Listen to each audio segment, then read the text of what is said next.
देखिए 3D9 के लिए चारों क्वांटम संख्या निकालेंगे, तो यहाँ पर चारों क्वांटम संख्या लिख दी हूँ यहाँ पर N L M S। देखिए मुख्य क्वांटम संख्या, प्रिंसिपल क्वांटम नंबर, द्विगंशी क्वांटम संख्या, एजीमुथल क्वांटम नंबर, और M चुंबकीय क्वांटम संख्या, मैग्नेटिक क्वांटम नंबर, और S क्या है हमारा चक्रण क्वांटम संख्या, स्पिन क्वांटम नंबर है।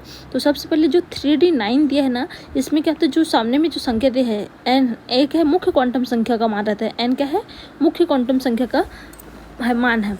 ठीक है, तो यहाँ पर क्या करेंगे, N का मान क्या लिख देंगे, हम 3 लिख देंगे। अब देखिए, अब ये क्या है, D उपकोष में है, D क्या है उपकोष है, तो हमको पता होना चाहिए कि S के लिए कितना एक ऑर्बिटल बनता है, P के लिए 2 ऑर्बिटल बनता है, 3 ऑर्बिटल, ठीक है, P के लिए 3, और D के लिए कितना होता है 5 होता है, 1 2 3 4 5, और F के लिए कितना बनता है 7 ऑर्बिटल बनता है, 1 2 3 4 5, ठीक है, 6 और एक 7 ऐसे, ठीक है, 7 ऑर्बिटल बनता है। तो यहाँ पर हमारे के लिए क्या है, जब भी L का मान क्या होता है, S P D और F के लिए क्या होता है, इसका मान 0 1 2 और 3 होता है। L का मान क्या होता है S P D F के लिए, यहाँ पर हमारे पास अभी D है, D ऑर्बिटल है कि नहीं है, तो D ऑर्बिटल के लिए L का मान क्या होगा 2 होता है, याद रखना।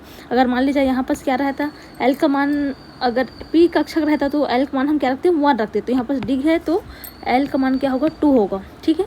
फिर M का मान कैसे डिसाइड होता है, जो L का मान आता है उसी को माइनस, M का मान क्या होता है -L 0 + L होता है, तो L का मान हमारे पास क्या है 2 आया है, तो -2 0 + 2 आएगा। तो इसको अब प्रसार करके लिखेंगे तो क्या होगा, -2 -1 0 +1 +2 होगा। इसको प्रसार करेंगे तो क्या होगा, -2 -1 0 +1 और +2 होगा, ठीक है। और S क्या बताता है, चक्रण बताता है, तो 9 इलेक्ट्रॉन भरेंगे हमको कितना D ऑर्बिटल में।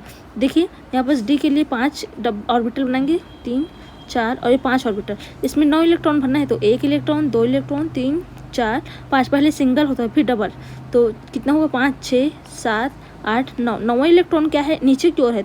जब भी हमारा इलेक्ट्रॉन नीचे की ओर रहेगा तो S का मान -1/2, अगर ऊपर की ओर इलेक्ट्रॉन भरते हैं तो +1/2, ठीक है, याद रखना, ऊपर की ओर +1/2 और नीचे की ओर -1/2 होता है। तो यहाँ पर क्या है S का मान कितना है -1/2, ठीक है।